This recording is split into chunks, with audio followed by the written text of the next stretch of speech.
से अनुरोध करती हूँ कि अपने आशीर्वचनों से हमें अनुग्रहित करने की कृपा करें। माननीय मुख्य अतिथि महोदय।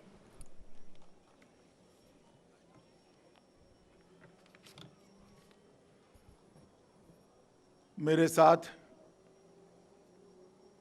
ये वार्षिक परेड और अलंकरण समारोह में उपस्थित डीजी CIFS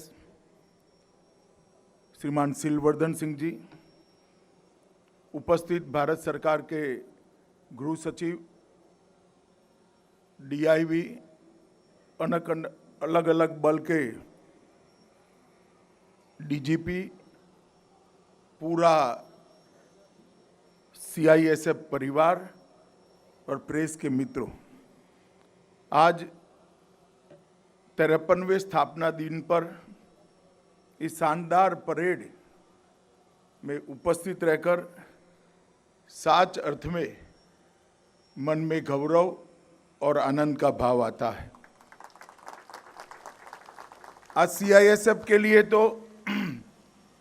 53वां जन्मदिन बहुत महत्वपूर्ण तो है ही, मगर अब तक के 52 साल के CISF के काम को देखते हुए मैं बेझिझक तरीके से कह सकता हूं कि आज का ये 53वां जन्मदिन CISF का इस समग्र देश के औद्योगिक विकास के लिए भी बहुत महत्वपूर्ण दिन है,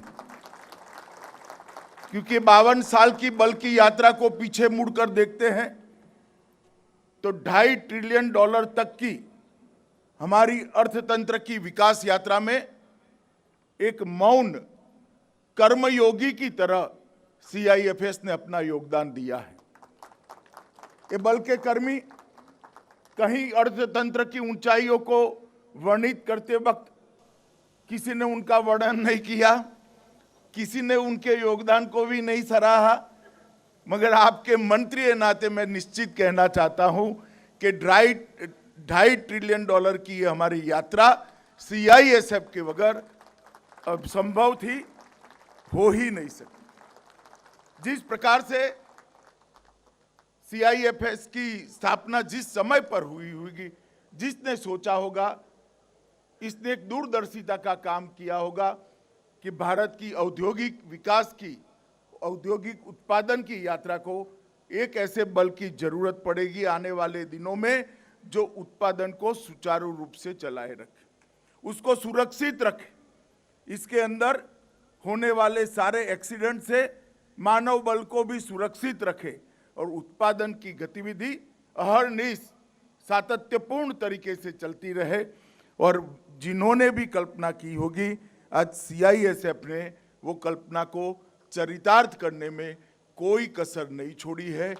इसके लिए, इस परफॉर्मेंस के लिए जिम्मेदार बल के छोटे से छोटे कर्मी से लेकर DGP तक सभी लोगों को मैं बहुत मन के साथ शुभकामनाएं और बधाई देना चाहता हूं।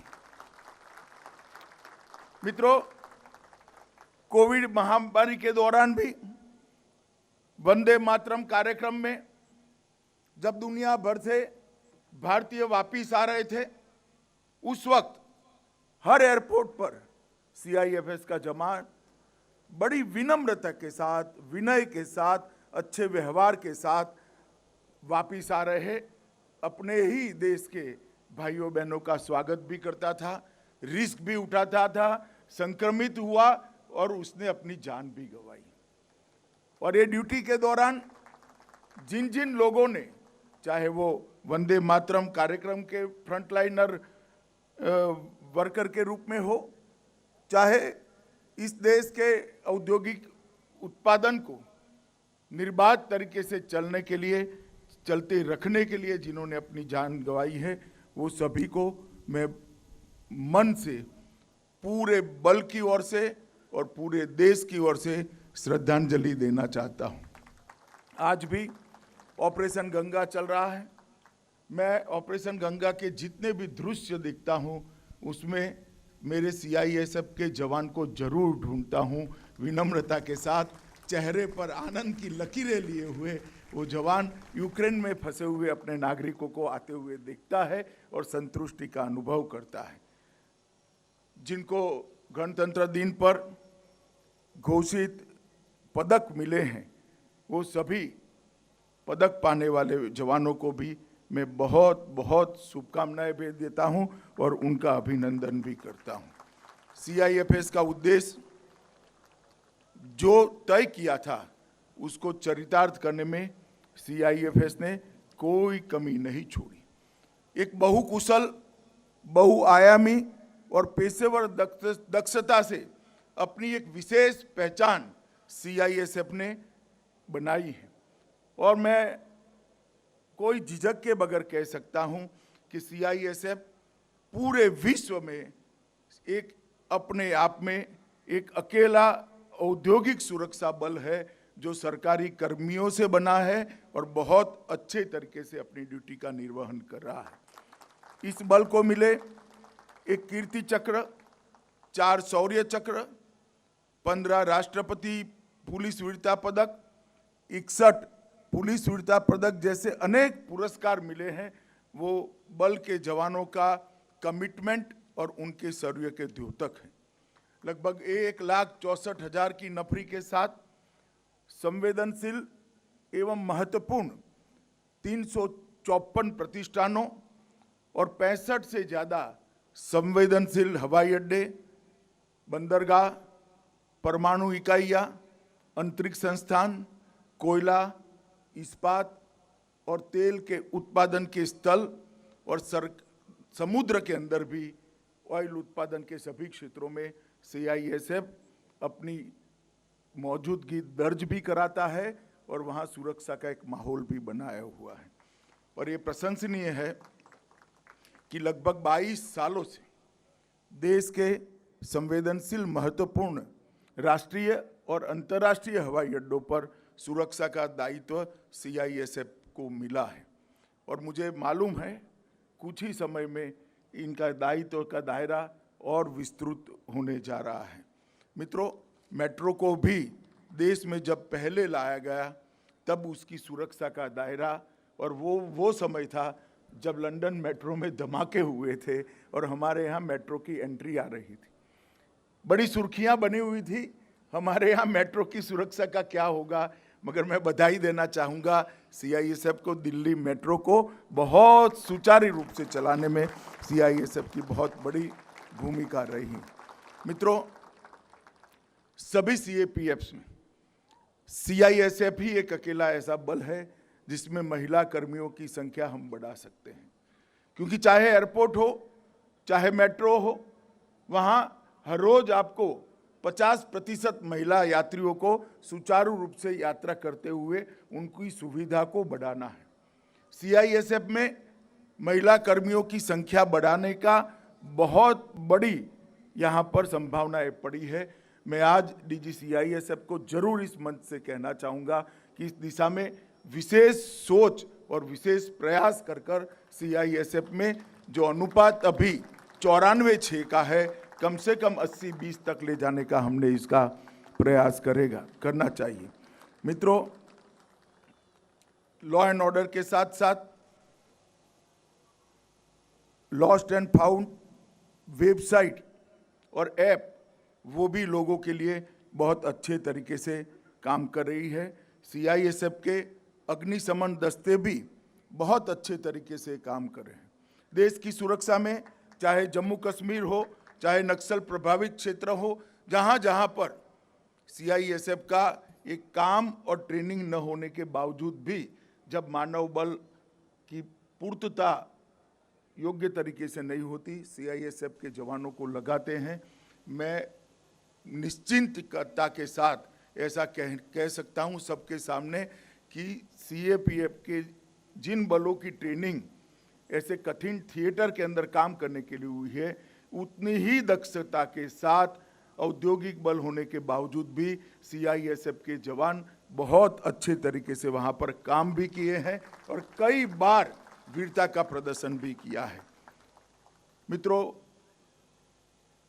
ये हमारी आज़ादी का अमृत महोत्सव का वर्ष, आज़ादी के 75 साल किसी भी देश के लिए उपलब्धियों के साल होते हैं, मगर हमारे देश के प्रधानमंत्री श्री नरेंद्र मोदी जी ने आज़ादी के अमृत महोत्सव को तो मनाना ही मनाना है।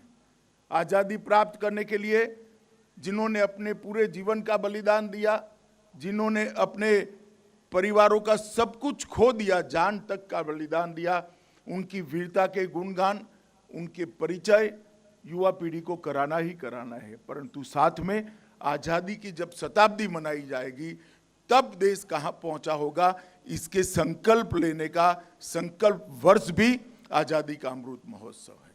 और 75 साल से 100 साल की ये देश की यात्रा ये अमृत काल के रूप में देश के प्रधानमंत्री जी ने देश की जनता के सामने रखी है। अमृत काल सिर्फ गौरवगान के लिए नहीं है, हमारे भविष्य को अमृतमय बनाने के लिए है। जो संकल्प हम 25वें साल में लेंगे, वो संकल्प की सिद्धि की यात्रा कठोर परिश्रम के साथ 75 से 100 साल तक ले जाने का काम करना है। मेरा आग्रह है कि CISF के सामने भी ढेर सारी क्षितिजें नई नई खुली। $2.5 ट्रिलियन की इकोनॉमी से $5 ट्रिलियन की इकोनॉमी की यात्रा जब होगी तो अब ढेर सारे प्राइवेट सेक्टर में मैन्युफैक्चरिंग इकाइयां, बड़ी बड़ी मैन्युफैक्चरिंग इकाइयां आएंगी। डिफेंस के सेक्टर में, अंतरिक्ष के क्षेत्र के अंदर, ड्रोन के क्षेत्र के अंदर, हर क्षेत्र के अंदर बहुत सारा प्राइवेट औद्योगिक उत्पादन भी आने वाला है। मैं जरूर CISF के DGP को कहूंगा कि एक 5 साल का, एक कम समय का 5 साल का एक रोड मैप तैयार किया जाए, जिसमें हम CISF को भविष्य के 25 साल के लिए तैयार करें। और एक 25 साल का रोड मैप तैयार किया जाए, जिसके माध्यम से हम CISF को शताब्दी के वर्ष में सुसज्ज करके परिणाम देने वाली संस्था के रूप में देखें। बहुत सारे क्षेत्र हैं, जैसे देश में प्राइवेट सिक्योरिटी का काम बहुत तेजी से बढ़ रहा है। सरकार ने कानून भी बनाए हैं, इसके लिए कुछ रूल्स भी बनाए हैं, परंतु उनकी ट्रेनिंग क्या CISF जिम्मा ले सकता है क्या? जो औद्योगिक इकाइयों की सुरक्षा करते हैं, प्राइवेट औद्योगिक इकाइयों की सुरक्षा करते हैं, वहां पर वो प्राइवेट सिक्योरिटी एजेंसी की ट्रेनिंग का जिम्मा CISF ले सकता है। कुछ मॉडल्स बना देख सकते हैं क्या? 1000 कर्मियों वाली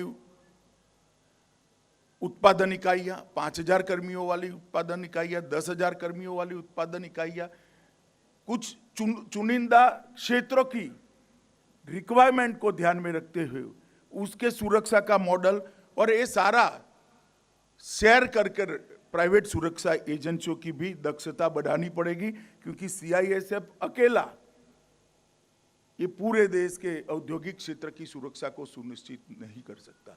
और मैं मानता हूं CISF के काम का ये हिस्सा है कि औद्योगिक सुरक्षा में लगी सभी एजेंसियां CISF जितनी ही दक्षता से काम करें और हमारे देश के औद्योगिक उत्पादन के क्षेत्र को शांति प्रदान करें। क्या हम ऐसा कर सकते हैं? एक हाइब्रिड मॉडल खड़ा कर सकते हैं, जिसमें इसकी रणनीति तो CISF बनाएगी, परंतु प्राइवेट सुरक्षा एजेंसियां और CIFS दोनों हाइब्रिड मोड पर सुरक्षा का एक पूरा खाका तैयार करके सुरक्षा प्रदान करेगी, और धीरे धीरे उसमें से CIFS निकलती जाए और प्राइवेट सुरक्षा एजेंसियों को हैंडओवर करती जाए। तीसरा काम ये भी करना होगा, कुछ औद्योगिक इकाइयों में प्राइवेट औद्योगिक कुछ जगह पे आज CISF काम कर ही रही, 11 से ज़्यादा औद्योगिक इकाइयों में CISF सुरक्षा प्रदान कर रही है, परंतु मुझे लगता है कि ये बहुत कम है। इस क्षेत्र में भी एग्रेसिव तरीके से CISF ने अपना अप्रोच बढ़ाना चाहिए और प्राइवेट औद्योगिक इकाइयों की सुरक्षा के लिए भी आगे आना चाहिए। ड्रोन का खतरा, जो हमारे सीमांत क्षेत्र हैं, जो हमारे समुद्री किनारे के औद्योगिक इकाइयां हैं, इसके पर ड्रोन का खतरा बहुत बढ़ता हुआ दिखाई पड़ता है। इसको ध्यान में रखकर ड्रोन विरोधी मॉडल्स तैयार करने के लिए, ड्रोन विरोधी टेक्नोलॉजी तैयार करने के लिए भारत सरकार की DRDO और BSF जैसी संस्थान जो लगे हैं, इनके साथ सीआईएसएफ ने इंटरेक्शन कर कर औद्योगिक सुरक्षा में ड्रोन रोधी इकाइयां कैसे काम करे, कैसे इमर्ज की जाए और कैसे इससे औद्योगिक उत्पादन करने वाली इकाइयों को सुरक्षित किया जाए, इसके लिए भी हमने आगे बढ़ना पड़ेगा। सीआईएसएफ फर्स्ट रिस्पॉन्डर होता है, इसके लिए चुस्तता और स्फूर्ति और अपने ध्येय के प्रति समर्पण, ये तीनों को ट्रेनिंग का महत्वपूर्ण हिस्सा बनाना पड़ेगा। एक साइबर फिजिकल सिस्टम का मॉडल भी हमने तैयार करना पड़ेगा। सिर्फ फिजिकल फोर्स के नाते काम करने से मुझे नहीं लगता कि आगे होगा। एक सीआईएसएफ की कल्याणकारी जो योजना है, इसके लिए मैं जरूर बात करना चाहूँगा। मैं बधाई देना चाहता हूँ कि लगभग आयुष्मान सीएपीएफ योजना का 100% इम्प्लीमेंटेशन सीआईएसएफ ने कर लिया है, परंतु इसके साथ हाउसिंग के रेशियो को सुधारने के लिए और जवानों के कल्याण के अन्य कामों पर भी आग्रह देना पड़ेगा।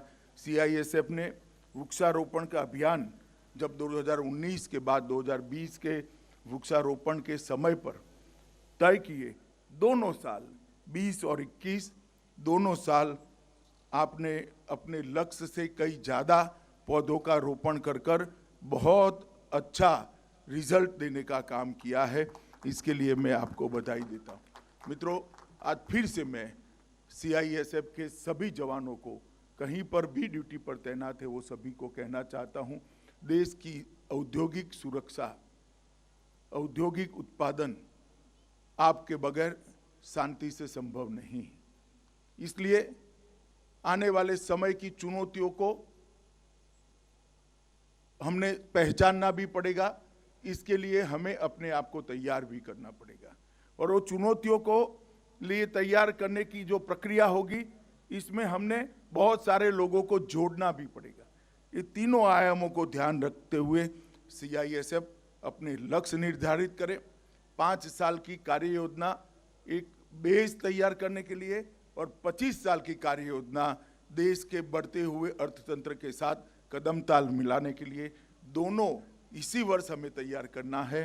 डीजी सीआईएसएफ से भी मैं कहना चाहूँगा कि कार्य योजना पर सीआईएसएफ के अलावे भी जिन जिन लोगों की मदद की जरूरत हो, सबकी मदद, सबके सुझाव लेकर सीआईएसएफ प्रोफेशनली ये कार्य योजना को बनाए और सीआईएसएफ का जो इतिहास है उसको जब देश शताब्दी मना रहा होगा अपनी आज़ादी की, उस वक्त इससे भी और अधिक गौरव के साथ लोगों के सामने, देश की जनता के सामने हम पेश कर पाए, ऐसा एक संगठन बने।